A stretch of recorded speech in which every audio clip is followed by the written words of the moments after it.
How many actors get to debut in a national award-winning film that goes to the Oscars and then keep raising the bar with every performance? How many can do that while also being a classically trained singer and a theatre director, slipping between these worlds as if they were second nature? In an age where self-promotion is the norm, she remains grounded, almost shy of the spotlight. She has been an illuminating beam of light in my life. Brilliant, empathetic, on screen, and more so off it. Welcome to the Pooja Bhatt Show, my darling Amrita Subhash. Oh God, I'm in tears already. Oh my God.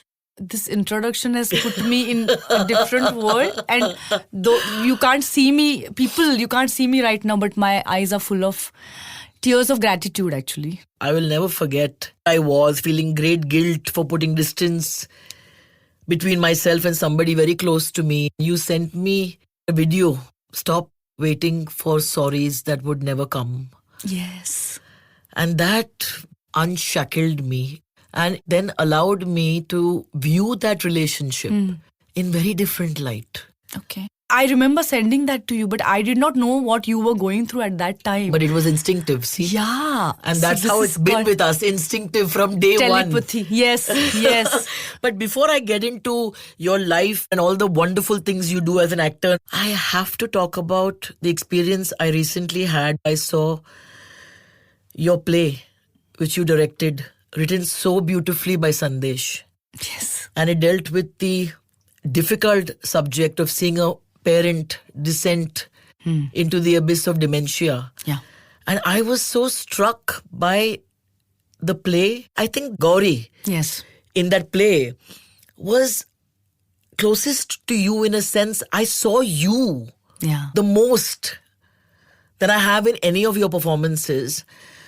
But what really hit me very hard, and I think that defines what you and Sandesh really are as human beings, and I have so much respect for you.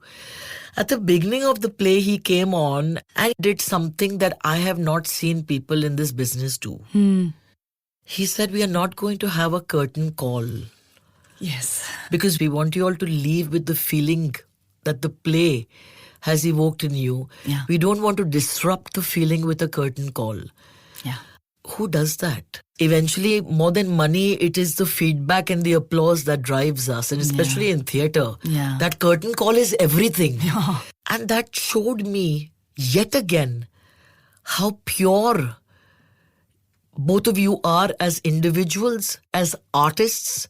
And I take my hat off to y'all because this purity, Amrita, is what is missing in the world today. And I was so happy to witness that firsthand and know, okay, it not only exists, but it thrives. Yeah. And I have the privilege of calling both of you together and individually my friends. Yes. So yes. Yes. Over to you and tell me all about it. And how did you take this leap into direction? Yeah. What was the process? Where did the idea germinate? So everything starts with this man called Sandesh. There's one poem written by Dharmavir Bharti. It's called Kanu Tum Mere Ho Kaun. Kanu is for Krishna. What is our relationship? What should I say? Tum Mere Ho Kaun. Who are you to me? So Sandesh is that for me. For the world, he's my husband, but I think he's much more than that for me. He came in my life when I was 17. He doesn't agree with this. But when I saw that man for the first time, I knew that I have to be with him for the rest of my life. At 17, I knew that this is the man I want to be with. And Satyendra Dubey is the reason that we met each other. And theatre has been our bond since then. I met him when I was 17 and 17 and a half. I asked him whether he would marry me. You asked him? Yes. Yes. And he's like, what? This is not the age to get married. What are you talking about? But then look at my clarity. You must compliment me for my clarity at that age. Yes. So I'm like, I want to be with you for the rest of my life. Correct. That is why marriage. And he said no. He said no. He said no because he's He's 23, I'm 17 and a half. He's like, Amrita, this is not the age people get married. You study, I'm also studying. Let's just figure out our lives first. But then a journey started. And at that time, Pooja, I was in SP College in Pune. And there is this competition called Purushottam Karandak. Karandak is trophy. And that competition has given us many actors right now. Like Sonali Kulkarni, Sandesh's sister, Yes. who's my sister-in-law now. So that was a stage we all got to display or to experiment in theatre. Whether we want to be directors, writers, actors. And Purushottam was like life and death for us. I wanted to do Purushottam and I did not have a script. And I met Sandesh in Satyendra Dubeyji's workshop, and Sonali was my friend. And as I told you, I was in love with him. Now we are going into flashback. And then I was just finding out reasons to connect to him, you know. So then I said, I want to do Purushottam, yaar. So he's like, so do. Who is stopping you? So I'm like, no, but there is no director. I want to act. Because I just wanted somebody to direct me. He's like, you direct. I'm like, I direct? He's like, why not? And I'm like, okay. But then I don't have a script. So he's like, let's write a script together, then. We can do that. And I'm like, you think I can direct? Yeah, direct and act in the play. And then we started a journey of writing that play together. It's called Partners, which made us life partners afterwards. And then that journey shaped up many things. So that opened up something inside me. I realized that when I'm directing, I'm calmer. When I'm acting, I'm fidgety and I'm tense. It gave me a sense of belonging. It gave me a sense of like, this is my home. Right. But then life took a turn and then I went to NSD because Dubeji was in my life. So he has shaped my life completely. I won Purushottam Karandak, by the way. I won that trophy. Then I started feeling now, this is the end of the world now. So Dubeji said, you have to go to NSD. So I said, why? I have won Purushottam trophy. I know everything. I don't have to learn anything now. So he told my mother, tell her if she doesn't go to NSD, I'll literally slap her. You know how Dubeji is. Absolutely. And he used to speak amazing Marathi. Me tila thobadi dein bai. Thobadi is like slap her on the face. So I had to go to NSD. Sandesh told me before going, I was heartbroken because he had said no to me, as I told you. And then I asked Dubeji that, one boy has said no to me.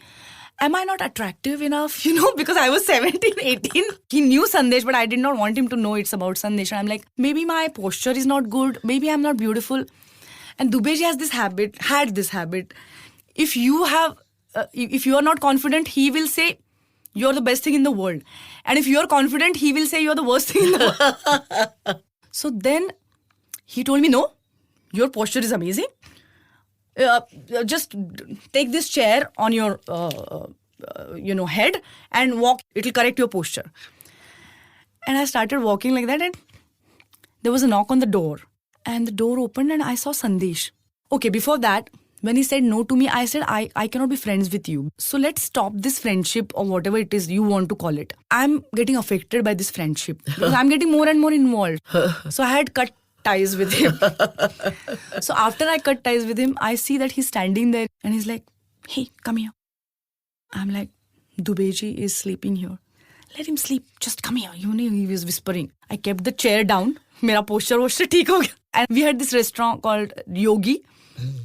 And then I'm like, now he's going to say yes, right? I had cut ties. And if he's coming back.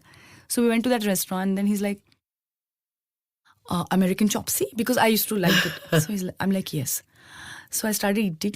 And I'm like, now he will say yes. So he's like, I have called you here to tell you that please don't take it to the heart because I'm saying no to you. So I'm like, how cruel? Are you for real?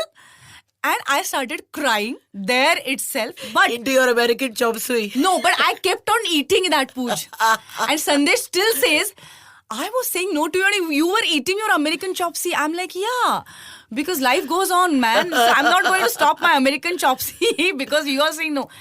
So I started crying and then he's like, hey, don't cry, it's a yes. And then I started crying with happiness. And then before going to NSD, he told me, explore the world, girl, because you are very young right now. I'm like, I'm going to marry you when I come back. He's like, you might get attracted to somebody there. Don't get committed to me. And then I said, let's see.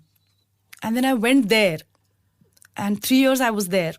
And I came back and I'm like, it's you. And he, for many years, would take me to watch films done by women directors. But I was getting acting opportunities and I was enjoying acting as well, of course. But then he was continuously asking me, when are you going to go back to your direction? And then I did this short film called Ajji, where he assisted me. It has been our pattern that, I used to do a daily soap and get money and put it into theatre or something which we want to do. Right. So I had to do Ajji because, my ancestral home was getting sold. Oh. And I did not have money to save it. Okay. And my whole childhood, I have been in that home. And the person who has shaped my life most is my Ajji. Grandmother in Marathi is called Ajji. Yeah. And my Ajji has been the most influential person in my life. And I was like, oh my God, I'm losing this house. And what to do now? So I decided to shoot a short film there. Okay. So that house remains with me forever, right? Right. The first death in my life was of my Ajjis. Oh. I did not know what death means. And the first time that death came in my life was through my grandmother. And I was in school at that time. And I'm like, oh, but where is she? She'll come back, right? And then I realized, oh no. So this film is that journey. Okay. I did everything for that film. I wrote that film. I produced along with Sandesh and we shot in 1 lakh or something at that time. But that was a big money for us. Right. And we went to that ancestral home. This was where in Satara? The district is Satara. It's called Rahmatpur. Right. And the whole house was explored in that. It was not a story. I wrote what happened with me. Correct. When my grandmother died, I was reading these paranormal books. And I had read in one of the books that if you really call that person's name, he or she comes back. So I had done this. When I went to that ancestral home after my Ajji died, I had taken this night walk in that house. And I was just saying, Ajji, Ajji. I was calling her. And they had given some thing in that book. You have to watch that photo and then you have to do all of that. And I had done that. And I was under the guilt when my Ajji died because in every meeting she will say Gana ga, sing a song. Okay. And I had said no to her. Ah, the last time you met her. Yes. And so I was like, Ajji, I will even sing. Please come back once. I'll sing for you. And I kept on saying this to my mother that, I did not sing the last time I met her. And then I had traveled the whole house when everybody was sleeping. And when I went into the terrace, I remembered she had told me many stories. And I remembered the sound of her bangles. And somehow I was just standing in that terrace all by myself. And I realized the meaning of death, that she's not going to come back. I was ready for her as a ghost also. I was like, be a ghost and come back. Right. I want to sing to that ghost. But then she did not come back. And then I realized what death means. And when I did that film also, it did not feel like an alien thing to me. I was like, I'm born to do this. I belong here. Right. See, I was changing the form also. I was going to filmmaking now. But because I was acting, camera, lenses, everything came to me very naturally. And I remember I was doing a daily soap there. And, a daily soap main actress, she's wearing jewelry even if she's sleeping.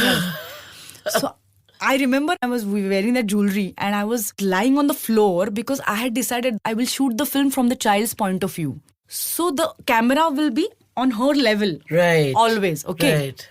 So I was lying on the floor when the assistant came to call me for the shot and she's like, ma'am, are you okay? Aapko chakkar aa raha hai? Are you feeling dizzy? I'm like, no, that's my shot. She's like, what shot?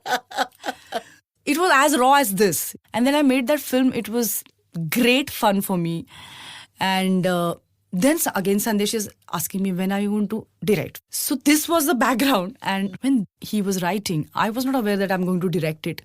He was not telling me what he's writing because he was undergoing depression. So he would be sitting inside a closed room and he would be doing something and come out. Sometimes his eyes would be moist and he would be like, I was crying a lot, but I wrote a scene. I did not ask him what he's writing about. And he just wrote the play in one go. And then he read the play out to me. And I was like, I have to do this play. But the first play we did together was Punascha Honeymoon. And we formed this company called Scriptease to tell stories which we really want to tell. And this company is made of many writers. Because we both feel that content has been the king and the queen and the everything. And will always be. It'll always be. Yes. And my grandmother taught me how to bifurcate good content from the bad one. This place called Rahmatpur. My grandmother started first library in that village. Wow. Yes.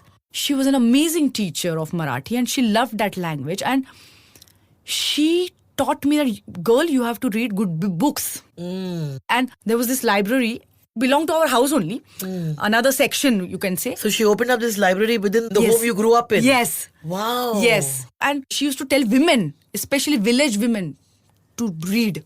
Come to my library and read. And now that library is 3-storied building in that village. That's amazing. Yes. Which was founded by her, my grandmother, called Ashatai Deshpande. Wow. And she was a waterfall. You know, my grandmother was a waterfall. She was my confidant. She used to wear that Naugaj ki sari, which is traditional sari, Maharashtrian sari. Yeah. She used to put Chandrakori here, that moon-shaped bindi. And she made me read books. Not only read books. She will ask me, what did you read today? What did you feel about it? And when I look back at my career and the choices I made in my life, I realized that an actor's career is not only what roles you do, it's about what choices you make. Absolutely. And for that, you need to bifurcate a good content from the bad one. Correct. Now I realize it when I look back. Right. It's not a coincidence that many films I accepted were rejected by some of the other actresses. Just by thinking it's not a main role or whatever. Right. But they have been milestones in Marathi. And of course in my career also. Right. It's not a coincidence that many films have gone to national awards or like it had got me national. Right. You know, the film I got national for was 10 minutes role. You have to know that it's not about length. Like Nasir sir used to tell me, Nasir sir is my biggest guru because in NSD I met him. When I read this play written by Sandesh, I realized that this is another gift. Many husbands gift many gifts to their wives. I have been fortunate enough that from my husband I have been getting great roles because he's the writer. So you said when you mentioned Asen Me that this role you thought that it was very much like me because it is based on something I have gone through. That you have lived. That I have lived. And he has been a writer plus my partner. And this play is based on his relationship with my father. Right. My father had Alzheimer's. Yeah. And Sandesh has looked after my father more than I have looked after him. More than my brother has looked after him, to the extent that when doctors said that, call his son sitting outside, then Sandesh said, no, I'm not his son, I'm his son-in-law. The doctor was like, oh, really? We thought you were his son. So they had a very, very intimate relationship. My father had lost his speech after Alzheimer's. Sandesh could understand him more than me. He decoded those things. So he has transformed that relationship. It is much more than that. It's not about a mother having dementia. It's also a relationship not having closure. Correct. Yeah. It's a very nuanced play and it covers a gamut of experiences, emotions. But you mentioned to me, I remember when we were shooting for Bombay Begums, that you had gone on a family vacation with your father when he was descending into the throes of Alzheimer's. And I was very moved when I heard about that. It couldn't have been the easiest experience in the world. But yet when you look back today, I'm sure very beautiful. Yeah, beautiful, but it's painful also. When my father started drifting away to Alzheimer's, I would say, because that's what happens. Yeah. As any daughter would be. I was very panicky and I was very angry. And he had been very introvert till then. And I thought many things are yet to be said and now this man is going away. Yeah. And he has been a man who did everything for us. Nothing for himself. He did everything for his own family, like his parents and then us. He was a man who would ride a scooter in rains and with torn raincoat, and he would be all wet because he would not spend money on his raincoat because he wants to buy something for us. And he wants to support his own family because he has an alcoholic brother. So I was like, a man with a torn raincoat. Yeah. Let him have some luxuries. Let him have some pleasure. He deserved that. Life doesn't give you that chance. Like, I'm not ready because he was very young at that time. He was hardly 60. 60 is very young. I was also young. And I'm like, I'm not ready. Oh God. So I'm like, now what to do? And then I decided to take him on a holiday to Sri Lanka. Whatever money it takes, I will buy everything in the world for this man, and the clock is ticking. I told my mother, let's go. And then she's like, you think he'll be able to enjoy it? Because he had already gone that side. I mean, my father taught me math. Okay. Math ka koi bhi, any problem, if I can't solve it, I will go to him. And he was a math guy. Okay. And before going to Sri Lanka, we were playing carom. We were trying to play carom, I would say. And then I'm like, so Papa, the white ones are 20 and the black ones are 10. So tell me how many points you have scored. And he's like, 20, 10. Yeah, so how much? 20 plus 10, how much? I'm like, becoming fidgety, I'm becoming angry. And then he started smiling sheepishly. He's like, I don't know. And I'm like, 20 plus 10, you don't... Oh, Papa, and I'm like just shouting, and I'm like, what am I doing to this man? And he's like, oh, I'm so sorry. And then, he's just trembling there, and he cannot tell me 20 plus 10 is 30. And by the time after this, we are going to go to Sri Lanka, he's also started losing his speech. And this math guy cannot do 20 plus 10. And he's also started becoming a bit violent. But then I'm like, let me give him the best food in the world, the best hotels and best of whatever. And I was late. And I could see best food in the world lying there. And my father is just standing there, just confusedly looking at things. And I'm like, Papa, you want to have this? He's like, Because he had lost speech, no? He would be like, He's saying yes to everything, he's saying no to everything. And I was like, oh God, I'm late and this man is not going to have these luxuries now. I mean, money lost its value right there. But then it taught me lessons also. And as you said, it was beautiful in that sense, Pooj, that I love money. I want to earn money. But then I know the real worth of money you also. How insignificant. I know, absolutely. I know exactly. Before that, I want to thank Sumitra Bhave and Sunil Suktankar, who gave me a film called Astu. And that film gave me a chance, Pooj, to behave with my father as I would have liked to behave. Because I did not want to shout on him like, what is 10 plus 20? I'm not proud of myself for doing that. But that was my pain doing whatever I was doing. And so Astu gave me a role called Channamma, who owns an elephant. And she, one day, the role played by Mohan Agashi, he comes to her, who is a Sanskrit Pandit and who has lost his memory. And she says that, oh, he's just my child, it's okay. Right. And he's pissing in his pants. And she's like, oh, let him do that. Correct. I have 2 children. The third one is here. Erle beda, konkolle beda. She's this Kannadiga who is like, Astu is like, let it be. And then Sumitra Maushi and Sunil gave me this opportunity to play that role. They wanted me, they could have taken a Kannadiga, a Kannada actress to do that role, but they wanted me to go through that role. Right. Go through that soul of Channamma, who's just mother to that man who has Alzheimer's. Right. Who I wanted to be, but I could not. Right. Isn't our profession divine, Pooj? Oof. And Oof. yeah. So with all this, I read this play written by my husband called Asenmi Nasenmi.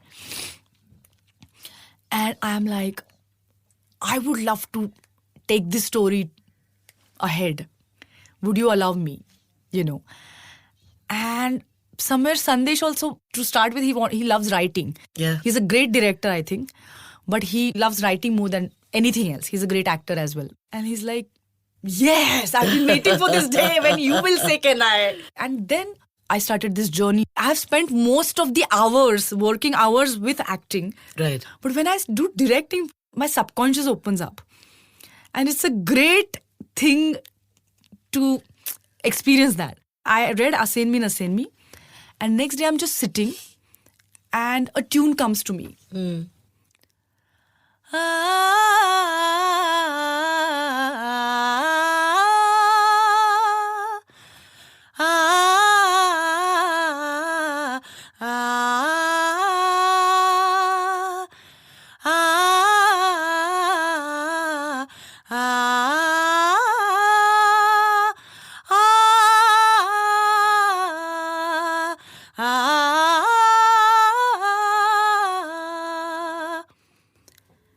And I realized this is the theme of this play.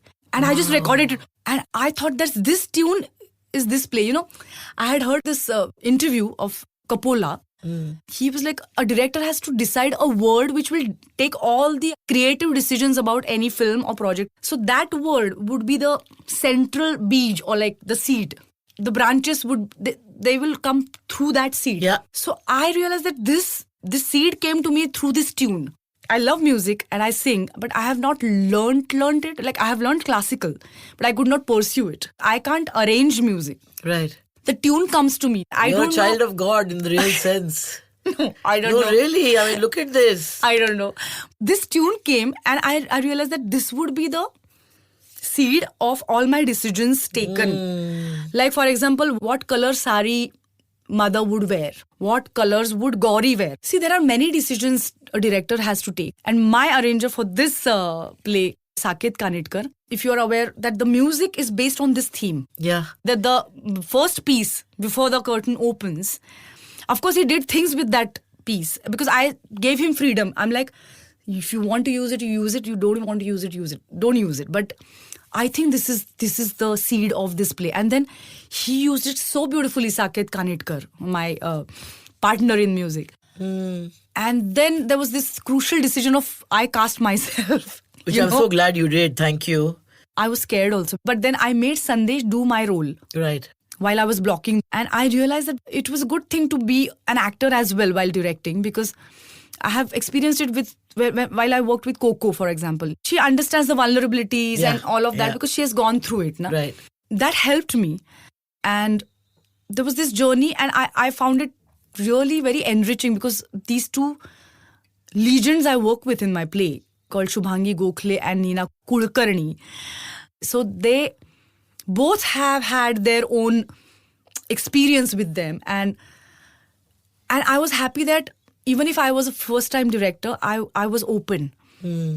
And I've worked with many first-timers. The kind of passion and the kind of clarity they had, but it gives you the strength to be open, and that shaped up the play. And the journey has been divine, Pooj, and that made me realize, like, when you are going through something, you think that it's only mine.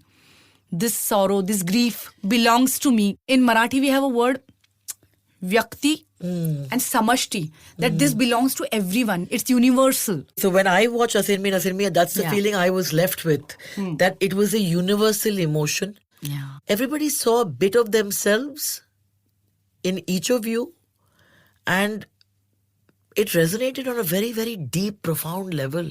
Yeah. The music was done so beautifully. The set, I felt it was so well rooted. So this is a very important subject, but it deals with dementia, caregiving.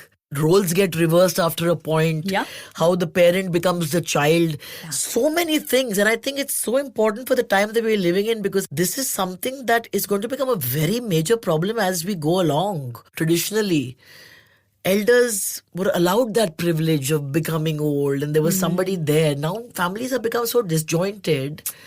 So caregiving, special needs, the early onset of dementia, recognizing it, it's a very important story. It is. And now that you have talked about the set as well, yeah, I want to mention Pradeep Mune, who is a stalwart. He's a legend in set designing on Marathi stage. I wanted to have him because I realized that I was thinking in terms of screen. Right. He made me aware of that stage space.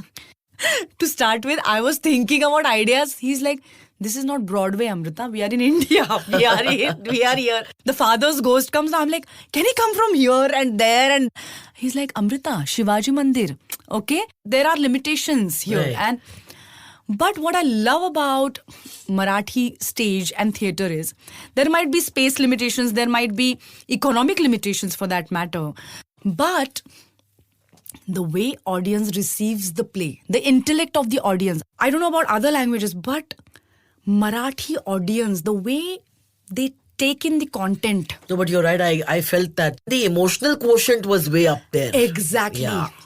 And that's why, Sandesh and I, we both believe that this thing, audience wants this, audience wants that. No. I think it's a lazy misconception that Yes. you have to dumb it down. Nice. And you underestimate the intellect and the emotional capacity of the audience. I mean, you know what resonated with me? One line when she describes the laughter of Maushi. Unguransa paus. Oh, that line was so beautiful. But do you remember the first time we met?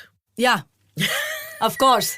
I was late. We were all late. Ashamed of We were all late, believe No, me. no. I was there 3 minutes before you. I was like, I want to impress her and I'm late. No, but ironically, I was in the car also thinking to myself, what will Amrita Subhash think of me? Really? That here's this film person No. coming late for a rehearsal. And you walked in saying, I'm sorry, I'm late. And then we got thrown into this workshop that Yes. I'm so glad We Alankrita did. and Bornila designed for us. And thanks to Rachit. Yes. We were able to tear down any and all walls between us. Yeah. That really set the tone for how we were on set. I remember Yes. telling you on the second day that Amrita Subhash, you are going to win every award for this You had said role.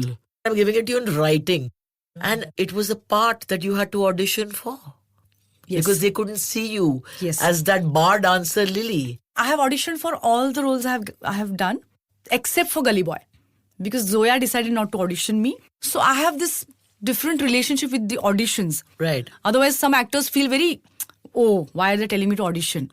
Because I think in Hollywood, like, It's a abroad, norm. You audition, yeah. But here, sometimes it becomes very like the ego and all of that. Right. But then I like that about myself, that I'm okay with auditioning at any stage of my career. But then, Pooja, I have said it in all my interviews and I want to repeat it now. That you gave me the soul of Lily and you told me about Bhatt Saab. Yes, when And- he was when he was asked by somebody, how do you describe your journey? He Yeah. said, what are you asking me? I'm like a street dog. Correct, street dog, yeah. Who crosses the road somehow. Yes. Who's instinctively managed to avoid the truck or avoid the rickshaw and it just gets there and you're asking me to now Elaborate on explain that. it. Exactly. Because see, Lily was a character you can't intellectualize. Absolutely. She's instinctive. Who'll just change course whenever she has to. And yes. she's literally like that street dog. Unfortunately, Yes. she's living that life. Yes. For the preparation of the role, when I went to Kamathipura to meet Reshma Appa, and when I saw those gullies, those spaces gave me some vibes. Yeah. Attack can come from anywhere. Anyway. So she's And always on alert.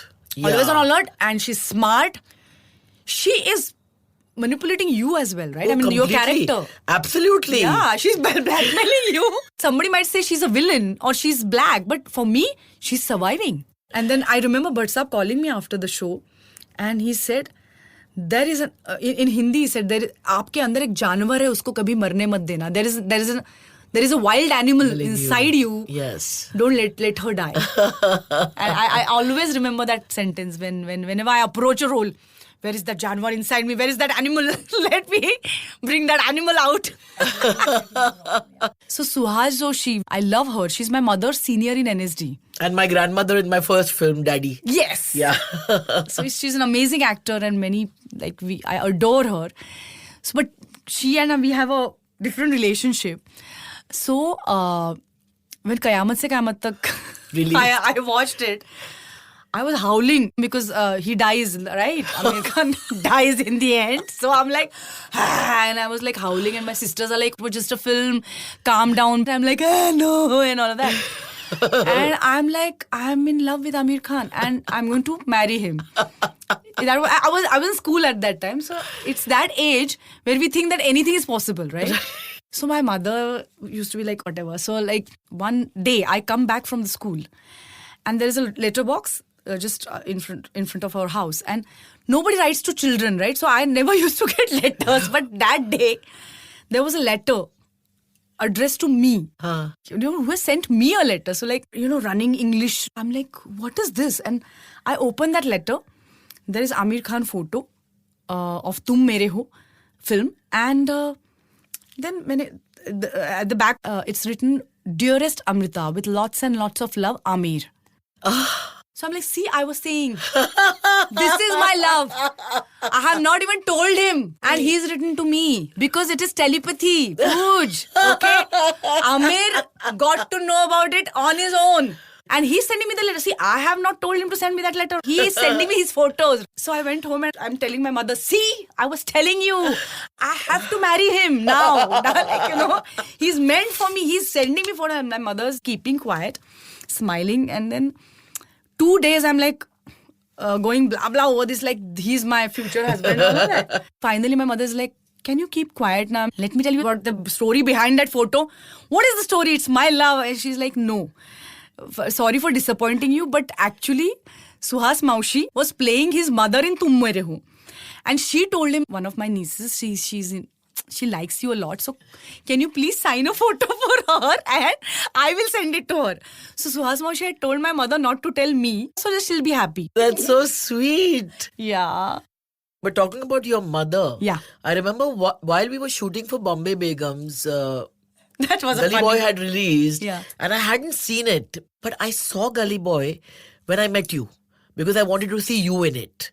And I remember meeting you the next day, and I told you, I said, Amrita, I loved you. But who was that actor who played your mother-in-law? And you were like, my mother. I said, no, not your That, mother. so I thought you were pulling my leg. Yeah, so I said, no, not your mother, your mother-in-law. So you were like, huh, but that's my mother. I said, what do you mean?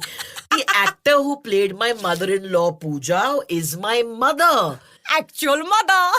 And I couldn't believe it because I was just stunned by her performance. And you were most amused that I didn't know that detail. Yeah. And then you introduced me to her. I remember we were shooting together. Yeah. And you brought her to my vanity. And I said, the mountain can't come to Mohammed. Mohammed has to go to the mountain. But she came in, I remember, so expansive with that smile on her face. And I gushed. Wow, what an actor. She's Nasiruddin Shah and Om Puri's batchmate from National School of Drama.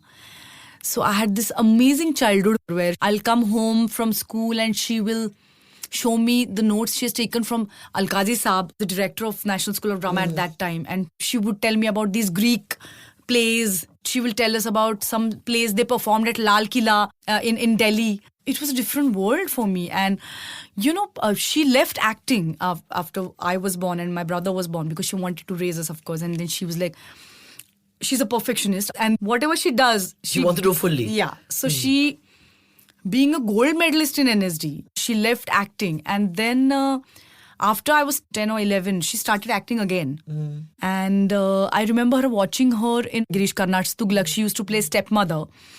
And I was mesmerized because she had to wear that jewelry and, you know, all of that. And I was like, my mother makes bhakris at home. And then she goes somewhere and then she becomes this person. becomes somebody. Yeah.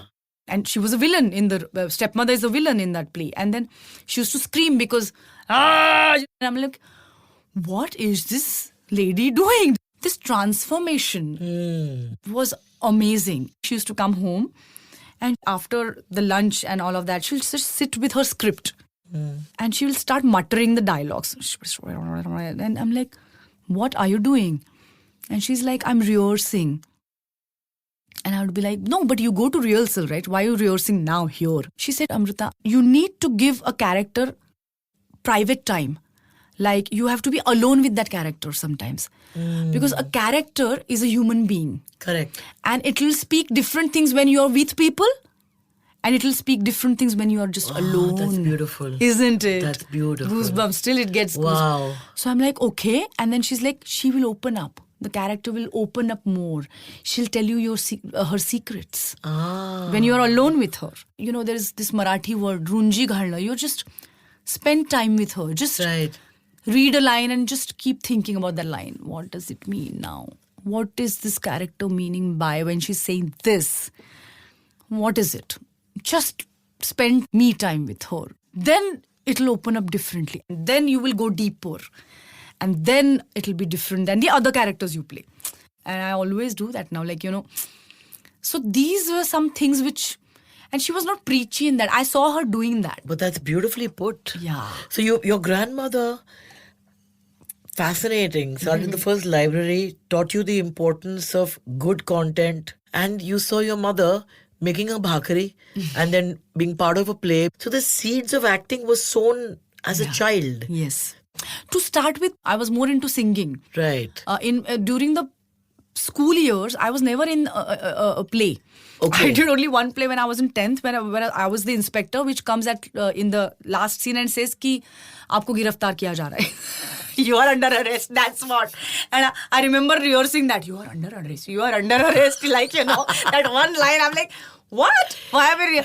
But then I was very shy as a child. Right. I was very shy. I was very timid. But I was more into singing. I remember like when, relatives, they will come home and, Are, where is Amrita? Tell her to sing a song. And I would go inside and start rehearsing. Because my mother was a perfectionist. I can't make mistakes in front of me. Even if that's a song in my house. It has to be a performance. Pooch, by the way, the first words I have uttered was a song. So my mother used to teach me a song. Chiutai, chiutai, zau ka ghara. Zare baba kaule dada laukar za ghara. It was a chiutai and sparrow and a crow talking between themselves. So like, can I go home? Please go home. She used to sing that to you? Yeah. Huh. And I was not talking at that time. I was a small child. And one day I was just doing ah. And then my mother is like, hey, what did you just do? And I'm like, ah. So my mother called my father. She's spoken one first word, which is a song, So people speak first, you sang first. Yeah. Wow. Yeah. It was a chutai. I was trying to reproduce that. That's beautiful. Yeah. Yeah. She loved camera, my mother. It was just me and her when I was a small child. And then she will put me into different clothes, make me wear goggles, click my photos. And then, so camera was introduced to me at a very, very early age. Right. And then, now I feel that camera is my friend. Actually, I feel that, So, she introduced me with that. I'm maybe because she wanted to pass her time. I don't know whether she wanted me to become actress or not. She gave me that freedom to choose for myself. To follow whatever you want. Yeah. But during the school years, I was never part of acting. I was more into singing. But Dubeji came in my life and some things changed fundamentally in every sense of the term. And I was in 10th when he was taking a workshop in Pune. Actually, I was underage for the workshop because the workshop was, I think, 16 plus and I was 15. But because my mother and my mama, G.P. Deshpande, who was again a very well-known playwright in Marathi, who is also a very big influence on me, by the way, he gave me saints like Tukaram, Gyaneshwar. He made me read those. Okay. Santa Sahitya, those songs. Because he wanted my language to be good. Because he was a writer. He used to call me Balku GPD. And he also came from Rahmatpur. So they all knew him. So in spite of being underage, I was like, I could be there. So everybody treated me as a limbu timbu, as like nobody was taking me seriously. I was just there, and Dubeji was like, just keep quiet and observe. Don't ask questions. Shut up. I was like one little kid there and everybody is like much older than me. So I remember one particular day in that workshop.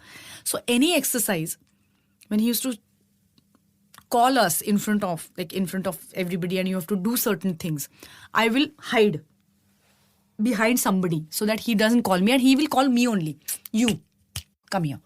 And I'm like, oh God, why is he calling me only? Like, because he used to see that I'm uncomfortable, I'm scared. I had this stage fright. I used to shiver. One day he gave us an exercise where he told us to imitate him. And it was so scary because he used to shout a lot. And we were all scared of him. So everybody started shouting. So I'm like, I'm not going to do that. I started hiding behind somebody. So everybody did and I did not do. He's like, hey, you, come here. And I'm like, oh God, I'm done now, I'm dead. So like, I got up and I remember that journey. So earlier, all the exercise I used to fail. But here, he had given me a character to hide behind. But I don't know what happened to me. But when I got up and I reached the table where he was sitting, I did not know what I was going to do. I reached there, Pooch, and the fear left me. And I just snatched his cigarette ka packet. And he had a style of smoking. And nobody had done that before. Everybody was shouting. They were imitating his speech. Right.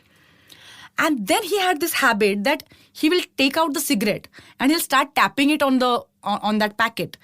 And then he will put it in the mouth, but then he'll remember something and then he'll take it out.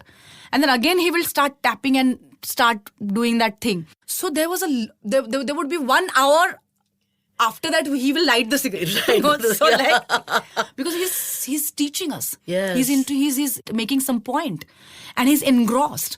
But he wants to smoke too. There was this conflict between these two urges of his, and I had no idea that I had observed him doing that. And Dubeji was taken aback because I snatched that packet from him. It was lying there. And forget about the fear, I just took it. And of course, I was imitating his speech also. But when he was making a point, he would not shout. And then I started the tapping thing, and then I put it, and then I again took it out because I did not know how to light the cigarette. I was in 10th. I was just improvising with that cigarette packet. I was doing it for good 5-10 minutes, you know. And then I just stopped. And I was just again timid and shy, and I'm like, I'm scared. And he was just looking at me and he was smiling. He told my mother, I think your daughter is an actor. You know? Lovely. Yeah, absolutely. Because I forgot myself. Forget about what I did. I was more concerned about what I felt inside, which was freedom. From all the fears, from all the complexes of me not being beautiful or whatever was inside me. I was completely beyond that. And that freedom and that daring has been there with me. You know, once the camera starts rolling, I'm not scared. I've seen you most unassuming, almost shy, No. and then you become somebody else. It's like a dragon is released. Yeah. And there's this energy and this persona that emerges when the camera rolls on. And you just become somebody else every time. That's a classic actor, where you then use all of these roles to exhibit facets of human behavior that you've experienced and observed silently. I mean, you just don't cease to amaze me. I was in this interview for NSD ka interview. No? There are 2 interviews for the admissions. So I remember one director asking me, I can see that you dance very well. You act, you sing very well. Why are you choosing acting? After Dubeji came in my life, I started skipping my dance classes and my music classes. And my dance teacher, she was very fond of me, my Maushi only. She said, Amrita, these are 3 oceans in front of you and now you have to choose. And I said, Maushi, I'm choosing acting. And then she was sad because I'm a very good student. I mean, I might do a good job or a bad job, but I know I'm a very good student. That comes from my father. My father used to surrender to things, and you know, this tenacity, that not giving up on something comes from my father. So when I answered that question in my NSD interview, that why am I choosing acting? As I said, while singing also, I told you that subconsciously I do certain things. Or while dancing also, I love dancing. When I danced for Lily also, I loved that. But acting is something when I'm doing it, I forget everything. Right. You know, You're fearless then. Yes. So for me, more than external, this internal thing matters the most. Yeah. You know, I might be a better singer. Right. Why am I choosing what I'm choosing? The reason is whether it's living life or whether it's your career. My internal is very important, Pooj. Right. And that decides the choices I make. That has decided the friendship we have had. Yes. That has decided when I saw Sandesh that he's the man. Right. That has decided my car also, where I was going to buy the car. The car I liked was much expensive than but I told Sandesh, no, but I have a feeling I want this car. It's not about money. It's just a feeling. It's a feeling. Yeah, you follow that. No, It's a absolutely. feeling. I've seen that about you. How emotionally eloquent you are and how fearless you are about just plainly stating things about yourself. I was watching an interview of yours. It was a Marathi interview. And you spoke so openly Yeah. about therapy. Yes. About how one should not be ashamed to seek help. Yes. If you feel the need to talk to somebody beyond your family, because you need a perspective that's Yes. not tainted. This is exactly the kind of conversations that people whose voice resonates in society need to have, because you need to normalize these things. So how are you so fearless? I think I have been fortunate to meet right kind of people. I'm very choosy and I'm almost quietly rude about. Quietly rude. I mean, you wouldn't understand that I have not allowed you in my inner circle. I'm very choosy about who I allow in my inner circle, because I do believe in energies, in vibes, and I'm vulnerable and I'm playing with my vulnerability. And I want to respect my vulnerability. I want to maintain it. So I want to protect it. Absolutely. You might be my relative, but you might not be in my inner circle. So I've been quietly rude, as in, like, I won't insult you, but you will just know that you are not in my inner circle. I won't do things just to show that everything is good. So in that sense, I'm saying rude. I've kept people out of my range, I would say. And that has, I think, allowed universe to send me people like you who have this amazing energy. I think you trust me more than I trust myself, Pooja. And that trust has helped me so immensely. And I mean it. So I have this exercise. When I feel low, when I feel underconfident, I have created a Pooja inside me. She talks to me. I do that. I have an Asiruddin Shah inside me. He talks to me. When I have to approach a character, I have my mother inside me. She talks to me. Pooja Bhatt talks to me inside when I'm feeling, oh my God, now I have to. Oh my God, you're just out of this world. Come on, you are going to just. You are so amazing. And then I'm like, okay, I'm going to pull this off. Before I met you, nobody has talked about me or with me the way you said that you are going to have all the awards, girl. Yeah, I was Really convinced. that conviction, I don't have it within myself. But then it emerged inside me because of you. So I have a Pooja inside. Likewise, I met the man who, wherever I am right now, Pooja, I owe it to that man. Universe balances things. My father passed away very early. But then this man was sent as my father, whose name is Vijay Tendulkar. Greatest playwright Yes. we have. Yes. Greatest writer we have had. And one of the greatest human beings I have met in my life. He came in my life because of Sandesh, and somehow we connected. Of course, I was a small kid. And he literally, after Dubai, he has shaped my life. And I used to talk about anything with him. Even with your father. I don't meet him often. But whenever I meet, I feel like I have known him for ages. Forever, and yeah. the way he just puts his hand on my head, I feel like, okay, I'm protected. Divinely protected. So Tendulkar Sahab was like that. And he introduced me with therapy. And when I started interacting with him, during that period, he lost Priyatai, his daughter. And then he himself was taking therapy. He was a man who led by practice. All that he was telling me to do, he was doing himself. And when my father was having this Alzheimer's and all these symptoms started showing up, and I was becoming very angry. So one day I'll be angry, the other day I will be just start crying, and the crying wouldn't stop. That kind of a thing I was facing. So one common way of handling our grief is being a workaholic, right? Yeah, we use that to numb ourselves. I agree. So that's what I did. I immersed myself in work. And of course my career was also, it was on a high. So I was doing play, film, serial, daily soap, everything I was doing. And for some days it kept me away from my grief. But of course I was watching my father drifting away. And I was fighting with that Alzheimer's. But then I knew that I'm going to lose that battle. Yeah.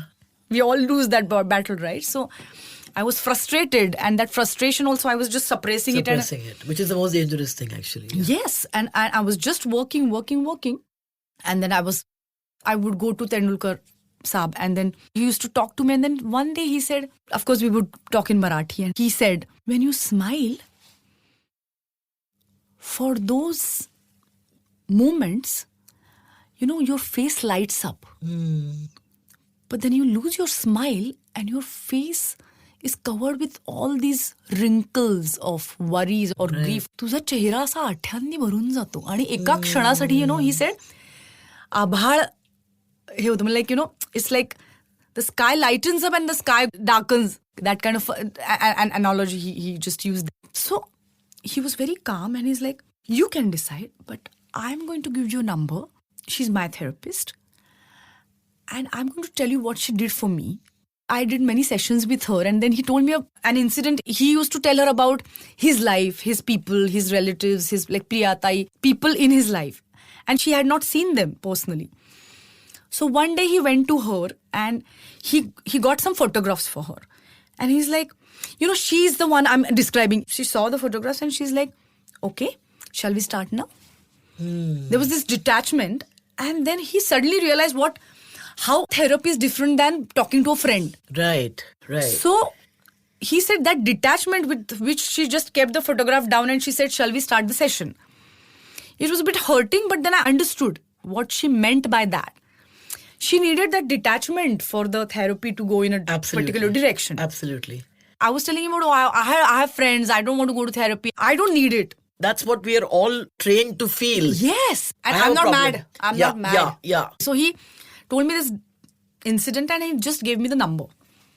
And I'm like, whatever, I'm not going to call her. I don't need this, and I'm just working. Then 2-3 months after, very calmly he asked me, have you called? Made that call. See, I'm very busy. I just started shouting. He's like, okay, no problem. No, I'm busy, okay? You please don't ask me this question ever again. Yeah. Otherwise, I won't come here. And he's like, fine, I'm so sorry. I'm not going to ask you again. I just inquired. You take your time. And I'm like, yeah, otherwise I'll stop coming and talking to you and all of that. And then one day came in my life, Pooj, when I was shooting for my daily soap. And I saw that my father was hospitalized. You have seen, like, normally my first take is okay take because I'm very good at memorizing my lines and all of that. Yeah. That day, finally that breakdown point came when I cannot memorize my lines and I'm having retakes after retakes. It's like, action. What was the first line, please? What was the first line? And then the director is telling me that is the first line. Yeah. Roll. Yes, ready. Action. Sorry, what was the first line again? What was and I'm like, oh my God, I cannot function now. And I stopped the shooting and I started crying. And I remember my driver saying, ma'am, Digraj rakho, like, everything will be fine. And that was the day I called that therapist. And a journey started, literally a journey started for me. And of course, it started because of my father's Alzheimer's, but it went back to my childhood. And it has changed everything about me, Pooj. It has changed my relationship with Sandesh. Because earlier we were having fights in our relationship. And, I was thinking that, oh my God, are we going to separate? But a journey started. My work after therapy is different than my work before therapy. Yeah. And so your communication with each other, your communication with yourself. And with my body, by the way. Yeah. Because at the age of 23, I was on a wheelchair. I did not tell you that part of my life. I was suffering from sciatica, but I was workaholic, so I was not paying attention to that. I was suffering from iritis, which is an eye disease where your the iris gets swollen. Because I was working and I was just avoiding my grief. So your body will speak, right? So it manifested in that manner. Yes, and my houseful show of a play called Thi Fulrani, which is the Marathi version of Pygmalion, My Fair Lady. I played Eliza Doolittle, where I sing on stage. And iritis is a disease where, you can't tolerate light. So then I went to my producer and I'm like, I can't perform because on stage, what can I do? He's like, no, it is houseful. I can't just cancel the show. So like a Captain Cook Atta ad, I put a bandage on my one eye and it was funny and it was pathetic at the same time.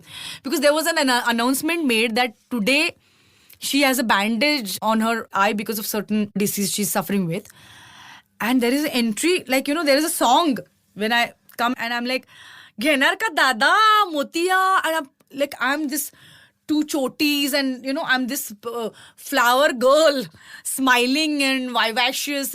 And with that bandage, and the people who were late, they were horrified. And then I could see people whispering that Right. she's having some problem, so she has put a bandage, because they had not listened to that announcement before.